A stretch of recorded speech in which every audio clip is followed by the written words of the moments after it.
중국 개인들이 사면서 또 가격이 좀 올라가는데 이거는 좀 약간 위험 신호에 좀 다다르지 않았나. 미국도 그렇고 중국도 그렇고 유럽도 그렇고 신용화폐가 너무 많아져 있죠. 우리나라는 또 이게 없어질 거다 뭐 아니면은 통폐합되면서 유명무실해질 거다 이런 판단을 하시는데 이 신용화폐의 갭을 메꿀 수 있는 수단이 뭐냐면 결국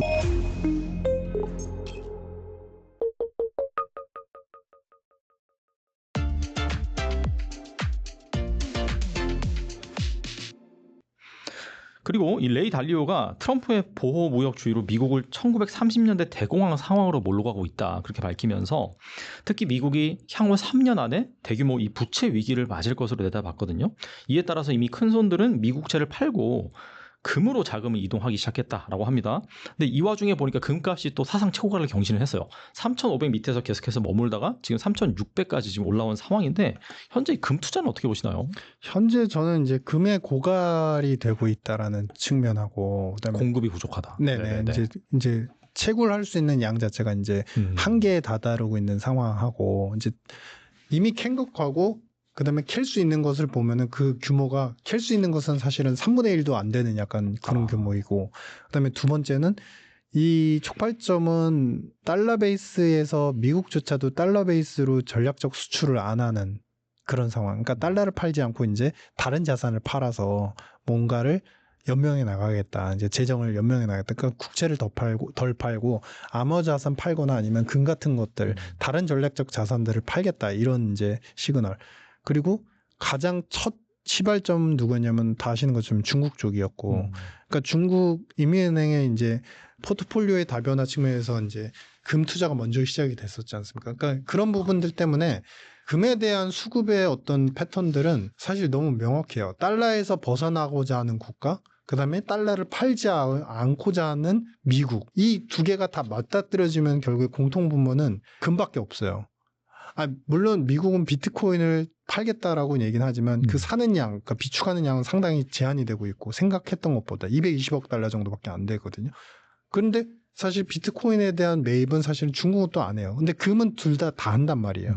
그러니까 전 세계적인 뭐 중앙은행들 입장에서 포트폴리오 조정 차원에서는 당연히 금을 장기적으로 계속 가져가려는 수요 욕구는 굉장히 강력하고 이렇게 가격이 오르면 포트폴리오 리밸런싱 측면에서는 가격의 상승이 끝나지 않는 순간까지도 중앙은행들은 보통 리밸런싱을 하면서 같이 따라서 사게 됩니다. 왜냐하면 약세인 중앙은행 포트폴리오를 외환 보유액, 우리 긴급자금 같은 그런 보유액의 측면에서 유지를 시키려면 올라가는 건 계속 따라가서 하는 경향들이 있거든요.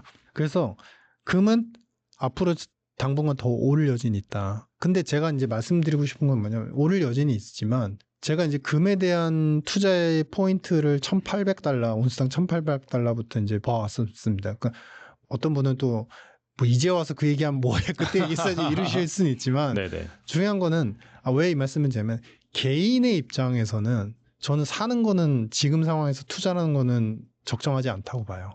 항상 이제 이런 패러다임이 열리면 그 다음이 뭔지를 찾는 게 오히려 낫지. 이미 이제 거의 2배 가까이 올라 있는 그 1,800불이었던 수준이 뭐였냐면 이제 금리 인상 그것 때문에 사실 계속 괴롭힘을 받으면서 압박을 받았었거든요. 그런데 지금 구간에서 새롭게 투자를 하면서 더 레벨업을 기다린다. 이거는 사실은 저는 이제 중국의 매입 속도도 최근에 좀 줄어들고 있고 이게 이제 중국 개인들이 사면서 또 가격이 좀 올라가는데 이거는 좀 약간 위험 신호에 좀 다다르지 않았나. 그러니까 가격이 그렇다고 한꺼번에 뭐 폭락하거나 빠지는 요소는 없겠지만 이미 많은 부분을 반영하고 있는 금 가격에 여기서 반영이 이미 되어 있는 가격에 신규 투자를 하는 건 좀 무리가 있지 않을까 이렇게 판단하고 있습니다. 구조적으로 이게 지정학적 시대이기 때문에 그리고 이제 뭐 달러의 그런 가치도 예전만 못하고 그래서 구조적으로 각국의 중앙은행들이 금을 사 모은 다음에 결과적으로 나중에 뭐 근본이제 비슷하게 가지 않겠느냐 이런 전망도 있는데 이거 어떻게 보세요? 근본이제를 하기에는 이제 미국도 그렇고 중국도 그렇고 유럽도 그렇고 신용화폐가 너무 많아져 있죠. 그러니까 풀려있는 돈은 지금 부채로 나가 있는 돈은 130조 달러인데 그럼 130조 달러에 응하는 금이 있어야 되는데 한없이 모자르죠. 그러니까 이거는 기본적으로 근본이가 안 돼요. 그러니까 이게 뭐냐면 예전에는 근본이로 금과 풀리는 돈을 딱 매칭시켜서 금 가져오면 돈 바꿔주고 돈 가져오면 금으로 바꿔주고 이게 가능했는데 전세가 이미 근본이제 탈피하면서 무엇으로 향해 갔느냐. 결국에는 그거죠. 신용화폐 기능을 이제 거래라든지 아니면 회계적 단위 뭐 이런 여러 가지 이제 화폐적 기능인데 그 역할보다는 신용화폐. 그러니까 뭐냐면 돈을 또 만들고 돈이 또 레버리지를 타서 신용 대출이 이루어지고. 그러니까 돈은 어떤 그 기준이 되는 문제일 뿐 대출이나 신용 레버리지는 그걸 근거로 계속 확장이 되는 시스템들에 너무 익숙해진 전 세계가 근본위로 가기에는 너무 이제 좋게 표현하자면 영민해진 굉장히 빨리 뛰는 아이가 호흡을 맞추면서 정규 속도로 가기에는 이제는 너무 이제 되돌이킬 수 없는 상황이 됐다. 그래서 근본 이제는 힘들 거라고 생각하고요. 그러니까 결국엔 이 신용화폐의 갭을 결국에 메꿀 수 있는 수단이 뭐냐면 결국은 스테이블 코인이다. 그렇기 때문에 사실 여러분들께서 이제 혼돈하신 분들 계시지만 뭐 CBDC가 맞다, 스테이블 코인이 맞다. 뭐 이렇게 판단하시는 분들도 있지만 사실 CBDC는 정부 혹은 중앙은행이 발행자라면 그들이 책임을 지는 거고요. 하지만 디지털되어 있고 근데 스테이블 코인은 정부 책임이 아니라 민간 책임을 떠넘기는 대신에 부채나 그 다음에 상대적으로 국가의 입장에서의 신용 확대에 대해서 국가가 그 책임에서 자유로울 수 있어요. 그러니까 이런 부분들이 누구에게 책임이 있느냐 차이만 있을 뿐 사실은 신용을 전반적으로 확산시키려는 욕구나 필요성들은 동일합니다. 그래서 스테이블 코인이 결국에는 이제 장기적으로 이러한 국채나 국가별 부채에 대한 문제들, 국채 시장 자체에 대한 것, 재정에 대한 문제들을 보완하는 역할로 쓰여질 가능성이 상당히 크다. 그래서 이런 스테이블 코인이 가속화되면 결국 금융시장의 레버리지 역할을 충분히 할 수 있을 걸로 판단이 되고 채권 시장에 특히나 메마르지 않는 담보자산으로서 그러니까 우리 스테이블 코인 발행하면 담보자산인데 이 담보자산 항상 현금화가 바로 가능한 자산군에만 투자하게 돼 있잖아요. 그러니까 그런 부분들이 결국에는 채권 시장의 가장 큰 수급적 요소로 될 수 있다. 레버리지 신용 확대로 된다는 부분들을 좀 더 설명드리면 사실 지금 미국의 많은 이제 주식 증권형 플랫폼들이 이제 스테이블 코인으로 거래를 할 수 있는 현황들을 갖다 열어주고 있어요. 그다음에 이제 아마존도 마찬가지고 우리 쿠팡도 스테이블 코인으로 결제하는 시장을 열어주고 있어요. 그러니까 그만큼 이제는 코인으로 직접 투자하고 주식을 사는 시대가 왔다. 그래서 그러한 부분들이 약간은 돈이 돌지 않고 금융에만 머물러 있던 그런 돈들이 조금 더 확산될 여지. 근데 아이러니하게도 이미 돈들은 금융에만 머물러 있었기 때문에 스테이블 코인이 이제 나오게 돼서 신용 레버리지가 커지게 되면 그 돈들은 그 많은 신용들은 더 주식시장, 금융에 더 몰입이 되겠죠. 그러면은 그래서 제가 앞서 말씀드린 자산발 인플레이션이 더 세질 것이다. 이런 생각입니다.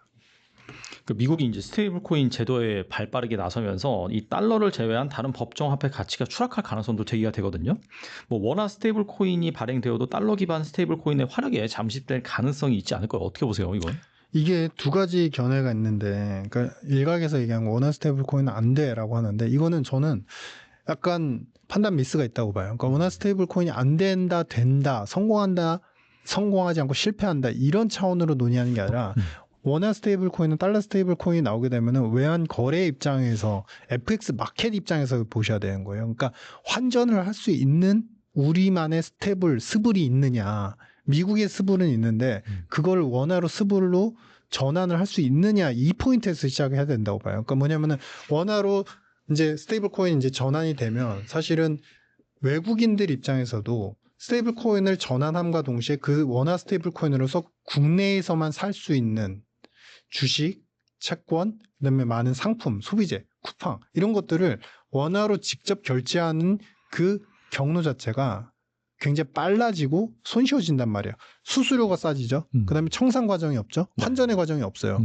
그러면 이 마중물로서 미국의 스테이블 코인 시장이 커지면 커진 만큼 예를 들어서 지금 베센트 장관에 따르면 이제 현금 유동성이 22조 달러니까 그에 상응하는 정도로 지금 2천억 달러 수준이거든요. 스테이블 코인 시장 네네. 전체가. 근데 그거를 22조 달러까지 이제 맞추겠다라고 하잖아요. 그럼 100배 시장이 성장하면은 그만큼의 돈들이 돌면서 소비와 투자를 따라다니게 되는데 그 돈들이 결국에는 바로 플랫폼에서 직접 환전이 되는 스테이블 코인이 있느냐 없느냐에 따라서 해당의 시장과 경제, 소비 시장에 직접 유입이 되냐 안 되느냐의 결정물이라고 보여집니다. 그래서 이건 뭐냐면 당연히 그러면 비중적으로 봤을 때 소비에서 우리가 스테이블 코인을 많이 쓸까요? 앞으로 카드를 더 많이 쓸 거고 당연히 카드를 많이 쓸 겁니다. 우리나라처럼 카드 결제 시스템이 잘 돼 있는 나라가 없으니까. 그런데 네. 일부 그런 요소에서 이제 마중물, 그러니까 예를 들면 물의 공급이 좀 생기는 부분들, 그다음에 환전의 메커니즘이 있다. 이런 요소로 보면서 그 시장이 확장적으로 커질 수 있는 시기를 기다려야 되는 거지. 이게 단발성으로 내놨는데 쓰지 않으니까 실패했다, 성공했다. 이렇게 판단할 문제가 아니다. 새로운 환전 시스템을 연다라고 보셔야 되는 거고, 특히 이제 이러한 대표적인 사례가 영국이거든요. 그러니까 영국 같은 경우는 스테이블 코인을 다중통화 스테이블 코인을 갖다가 만든다라고 해서 파운드는 전 세계 통화하고 다 연결이 되고 그다음에 파운드가 가장 달러랑 연결이 돼서 파운드 달러 환율이 나오잖아요. 근데 이거를 이제는 달러 혹은 유로화 몇 개의 주요 통화하고만 연결된 영국만의 다중 스테이블 코인을 만들어놔요. 그건 뭐냐면 그것과 연동돼서 가치 책정이 이루어지는 거고 거기서 환전 가치가 일어나는 거죠. 그러면은 그걸 왜 만들까? 영국도 똑같은 입장인 거예요. 내수에서 쓸 건 쓰고 적당히 쓰고 많이 못 쓰더라도 적당히만 쓰면 되고 외국에서 들어오는 환전에 이런 마중물 역할을 갖다가 시스템적으로 만들어놔야 된다. 이게 반드시 우리나라는 스테이블 코인 시장에 대해서 규제와 압박이 심해져가지고 우리나라는 또 이게 없어질 거다. 뭐 아니면은 이제 통폐합되면서 유명무실해질 거다. 이런 판단을 하시는데 그거는 이제 정부 주도적으로 가더라도 정부가 책임이 있고 권한이 있는 범위에선 그렇지만 민간 발행자가 사실은 책임을 지고 스스로 알아서 해야 되는 그 파산에 대한 리스크를 본인이 지는 거거든요. 그러면 정부나 당국 입장에서는 이것에 대한 소비자 보호를 위한 규제나 그다음에 CFT라는 이제 AML 뭐 불법 자금이라든지 자금 세탁 문제 뭐 이런 부분에 대해서 테러 자금 이런 부분에 대한 규정 사항과 기준만을 만들 뿐이지 이 시장을 이제 정부가 끌어가는 건 아니기 때문에 이 시장이 열린다는 것은 민간에서의 그런 신용물과 외국에서 들어오는 마중물의 역할들을 우리가 장기적으로 노려야 된다. 그래서 결론은 이 시장이 점진적으로 단발성으로가 아니라 점진적으로 커질 것이다. 이렇게 판단하고 있습니다. 만약에 대응을 잘 못한다. 방금 말씀하신 외환 거래 시장에서의 그런 수합이 이루어지지 않는 그런 개별 기업만의 스테이블 코인만 나온다라고 한다면은 그러면 이건 좀 부정적일 수 있겠네요. 그러면은 바로 그게 이제 워낙 디지털화된 상품권에서 끝나는 거죠. 그럼 정부가 결국엔 나서서 이런 인프라를 만들어줘야 되겠네요.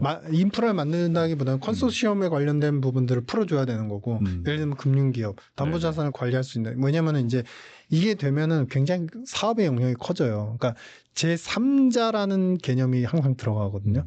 제3자 발행자도 있고요. 지금 영국에서 나온 법안이 더 구체적인데 여기도 26년 초반부터 상용을 할 겁니다. 그러니까 3자 거래, 그러니까 이거는 소비자한테 대신 이제 발행한 것을 팔아주는 사람, 그 다음에 3자 수탁자가 있어요. 그러니까 뭐냐면 담보자산을 갖다가 대신 관리해주는 전문적인. 그러니까 이거는 뭐냐면 각 영역에서 전문적인 기업들이 있기 때문에 그 영역에 기업들이 뭉쳐서 해야지만 효율성이 높아지고 대응이 가능한 거죠.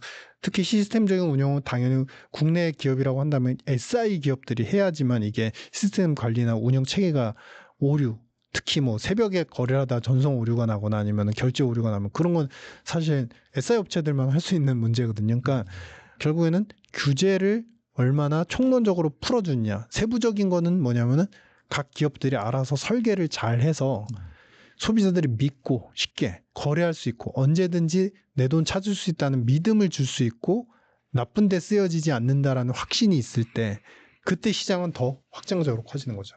그럼 정부는 물꼬만 열어주고 어느 정도 이제 선만 풀어줄 뿐 민간이 알아서 해야 되는 영역이고 그 여부에 따라서 한국에서도 굉장히 커질 수 있다. 뭐 이렇게 판단하고 있습니다.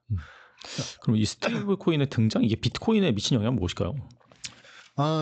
뭐 일각에서는 이제 스테이블 코인이 시총이 커지는 규모만큼 비트도 커진다. 물론 이제 어느 정도 긍정적인 가능성은 있다라고 보여지는데 지금은 오히려 실물 시장과 이제 기존 전통 시장에서의 역할이 더 커질 거라고 봅니다. 그러니까 비트가 그만큼 뭐 예를 들면은 이제 시총이 2천억 달러의 스테이블 코인이 이제 100배 성장하면 이제 비트코인이 100배 성장한다 이런 로직보다는 그것보다는 이 스테이블 코인인 현금 유동성만큼 스테이블 코인이 쓰여지면 발행이 되면 그 돈들이 결국에는 주식, 우리는 이제 전자 토큰화된 주식 거래뿐만 아니라 부동산, 그다음에 상품 소비 다 연결이 되기 때문에 그 전에 우리가 이제 전 세계 국가들이 갖고 있던 단점이 뭐였었죠?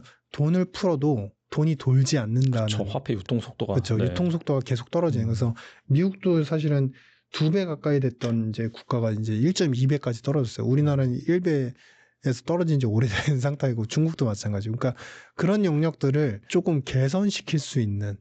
왜냐하면 돈이 잠식이 되거나 어딘가 모르는 이제 우리 섀도우 이코노미라고 하는데 불법 자금뿐만 아니라 세금을 탈루하기 위해서 노출되지 않는 카드나 이제 통장에 노출되지 않는 현금 거래 이런 쪽에서 이제 좀 벗어나는 현상들이 있으면 그러면 이제 돈이 더 좀 예전보다는 더 돌겠죠. 그리고 투자도 더 빨라지고 예를 들면은 우리 수수료 같은 거는 주식 수수료 같은 거 경우도 더 싸질 수 있는 거고 당연히 상품 매매와 관련된 수수료율도 더 싸질 수 있으니까 돈은 그나마 더 돌 수 있는 여지가 생긴다. 그래서 실물적인 입장으로 저는 혜택이 있을 거라고 생각하고 오히려 이제 암호 자산만 더 좋다라는 포커싱은 이제 조금 저는 이제 합리적이지 않다 이렇게 생각하고 있습니다.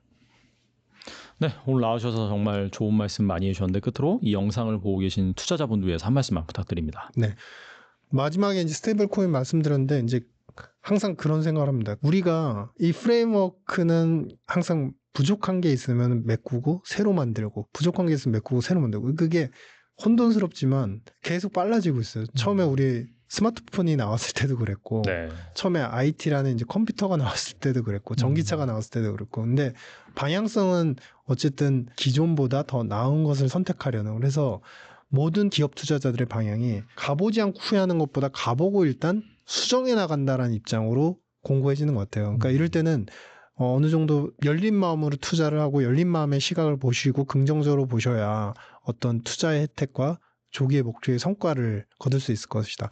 뭐 이미 정해진 결과로서 운명론처럼 우리나라 스테이블 코인은 망해, 우리나라 주시장은 무조건 망해 이런 시각은 저는 지금 시점에서는 맞지도 않고 전혀 도움도 되지 않는다. 그래서 가보지 않고 후회하는 것보다 가보고서 그때 또 대처 방안을 만들어 가시는 그런 이제 패턴들과 철학들을 좀 유지하셨으면 하는 개인적인 바람입니다.